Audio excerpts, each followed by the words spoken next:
Hi అండి. అందరికీ నమస్తే. నేను మీ గీత. పట్నం అమ్మాయి, పల్లెటూరి అబ్బాయి పార్ట్ 47 స్టోరీలోకి వెళ్ళిపోదాం. శశి సురేష్ పెదవి కొరకడంతో అబ్బా అంటూ పెద్దగా అరుస్తాడు. సురేష్ శశిని పక్కకి తోసి ఏంటి రాక్షసి కొరికి చంపేస్తావా ఏంటి అంటాడు సురేష్. నువ్వు దానికి ఎంత దగ్గరవుతూ ఉంటావో నేను నీకు అంత టార్చర్ ఉండేలా చూసుకుంటాను. రక్తం వచ్చేస్తుంది రాక్షసి ఉండు, నన్ను నువ్వు కొరికావు కదా అంటూ తన పెదవి కొరికే ప్రయత్నం చేస్తాడు సురేష్. తనకి దూరంగా పరిగెడుతుంది శశి. తన అలా డోర్ ఓపెన్ చేసే క్రమంలో దొరికిపోతుంది శశి. తన రెండు చేతులను తన పెదవులకు అడ్డుగా పెట్టుకుంటుంది శశి. గట్టిగా కళ్ళు మూసుకుంటుంది. బలవంతంగా ఒక చేత్తో తన రెండు చేతుల్ని పక్కకి జరిపి కొరకాలని ముందుకు వెళ్తాడు. వణుకుతున్న తన పెదవులను చూసి లిప్ లాక్ చేసి అలా ఒక 5 నిమిషాల తర్వాత వదిలేస్తాడు. స్పీడ్గా అక్కడి నుంచి బయటికి వెళ్ళిపోతాడు సురేష్. అప్పుడు శశి కళ్ళు తెరిచి సురేష్ని చూస్తూ ఉంటుంది. సురేష్లో మార్పు వస్తుందా, నన్ను ప్రేమిస్తున్నాడా అని అనుకుంటుంది.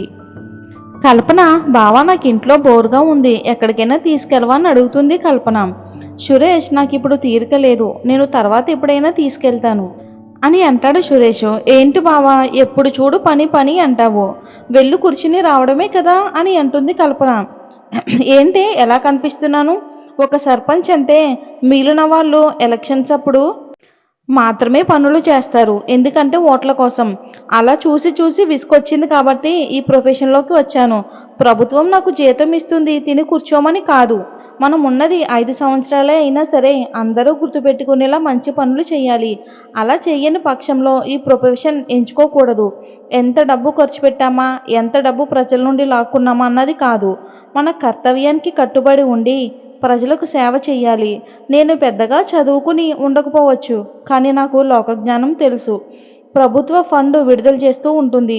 అలా వచ్చిన డబ్బుతో ఏం పనులు చేయాలి, ఎవరికి ఏం సహాయం చేయాలి, రోడ్లు సరిగ్గా ఉన్నాయా లేవా, మంచి చెడు అవన్నీ చూసుకుంటూ ఉండాలి. ఒక సర్పంచ్ అంటే ఆ సమస్య వస్తే ఆ సమస్యను పరిష్కరించాలి. కొంతమంది లాభపడే వాళ్ళు ఉన్నారు, కొంతమంది కష్టపడే వాళ్ళు కూడా ఉన్నారు. అలాంటి వాళ్ళని కూడా గుర్తించాలి కదా. ఇంకొకసారి పక్కనున్న వాళ్ళు చేస్తుంది పని ఎలాంటి పని అయినా సరే తక్కువ చేసి మాత్రం మాట్లాడుకొని అంటాడు సురేష్. అయ్యో సారీ బావా, మా ఊళ్ళో మా తాతయ్య సర్పంచే కదా, తను ఏ పని చెయ్యడు కాబట్టి అలా మాట్లాడవలసి వచ్చింది. అదే మన ఇంట్లో వాళ్ళు మనల్ని పెంచేదాన్ని బట్టి ఉంటుంది సంస్కారం. మీ తాతయ్య ఎలక్షన్స్ టైం వస్తే చాలు అందరికీ డబ్బు సారాయి పొట్లాలు పంచిపెడితే ఓటు నాకే వేస్తారని ధీమాతో ఉండిపోతాడు మీ తాతయ్య. దొంగ ఓట్లు వేయించడంలో మీ తాతయ్య తర్వాతే ఎవరైనా. ఇక ప్రజలకి ఏం సేవ చేస్తాడో చెప్పు. ఏంటి బావా ఏదో నీకు తెలిసినట్టు అన్నీ చెప్తున్నావు అని అంటుంది కల్పన. ఎందుకు తెలీదు, పక్క ఊర్లోనే ఉంటారు మీరు. ఆ మాత్రం అక్కడ ఏం జరుగుతుందో కూడా ఏం జరగట్లేదో తెలుసుకోలేనా నేను? కనీసం మీ ఊరికి రావాలి అంటే రోడ్లు సరిగ్గా ఉన్నాయా? మీ ఇంటికి వెళ్ళడానికి మాత్రమే రోడ్డు ఉంది. మీ ఊరిలో ఇప్పటికి కూడా మట్టి రోడ్లే. అవన్నీ ఎప్పుడైనా చూసారా? అసలు మీ ఊరు ఎలా ఉంటుందో తిరిగి చూసావా? అవన్నీ నీకు తెలీదు. నిన్ను ఒక గాజు బొమ్మలా పెంచాడు మీ తాతయ్య. ఏదైనా వస్తువు నాకు కావాలి అని నువ్వు అడిగితే వెంటనే అది నీకు కావాలి.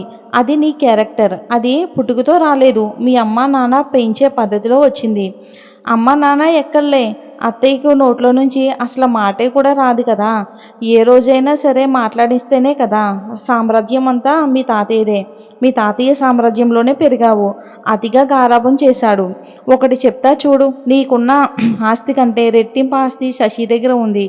అప్పుడు నీకు తనకి ఒకసారి కంపేర్ చేసుకొని చూసుకో, ఎవరికి ఆస్తి ఉంది అని. ఎవరు గరిష్టలో ఉన్నారో తెలిసిపోతుంది.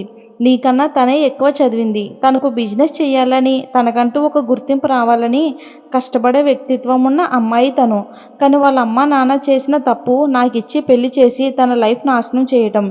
ఇప్పుడు నీకు కూడా చెప్తున్నాను, నాలాంటి వాడిని పెళ్లి చేసుకోవాలని కలలకంటూ నీ జీవితాన్ని సర్వనాశనం చేసుకోకు. నీ కోసం నువ్వు కోరుకునే అబ్బాయిని తీసుకొచ్చి పెళ్లి చేసే సామర్థ్యం మీ తాతయ్యకు ఉంది. కాకపోతే ఎందుకు ఇక్కడ పంపించాడో చెప్పనా? నువ్వు కోరుకున్నది కాబట్టి, నీ మనసును నొప్పించలేక ఇక్కడికి పంపించాడు. ఏంటి బావా ఏదేదో మాట్లాడి నన్ను ఇక్కడి నుంచి పంపాలని ప్లాన్ చేస్తున్నారా? అది ఎప్పటికీ జరగదు. ఇంట్లో ఉండాల్సింది నేను, బయటికి వెళ్లాల్సింది శశి, గుర్తించుకొని అంటుంది కల్పన. ఆ మాటలు అనసూయమ్మ వింటుంది.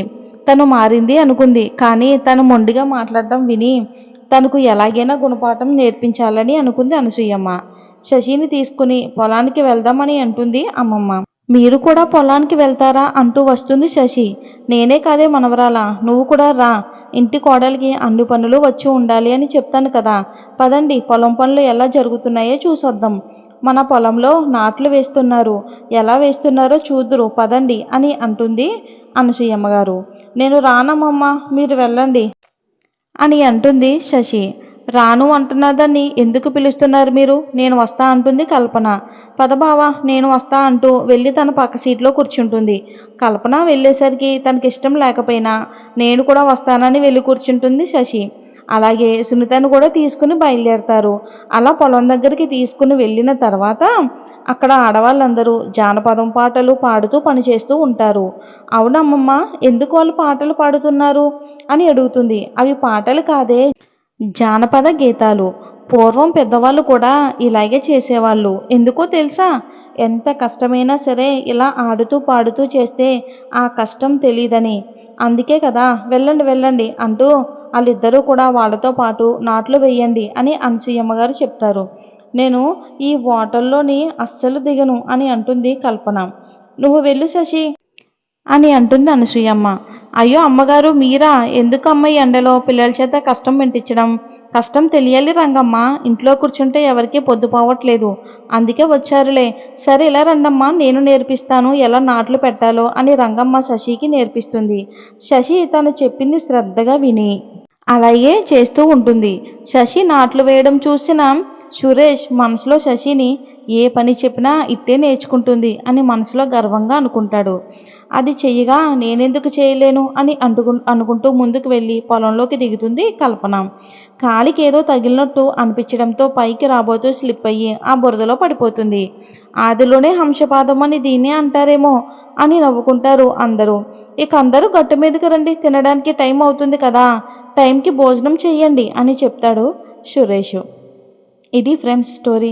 నెక్స్ట్ భాగంలో ఏం జరిగిందో తెలుసుకోవాలంటే మన ఛానల్ని లైక్ చేసి సబ్స్క్రైబ్ చేసుకోండి. రేపటి స్టోరీలో మళ్ళీ కలుసుకుందాం.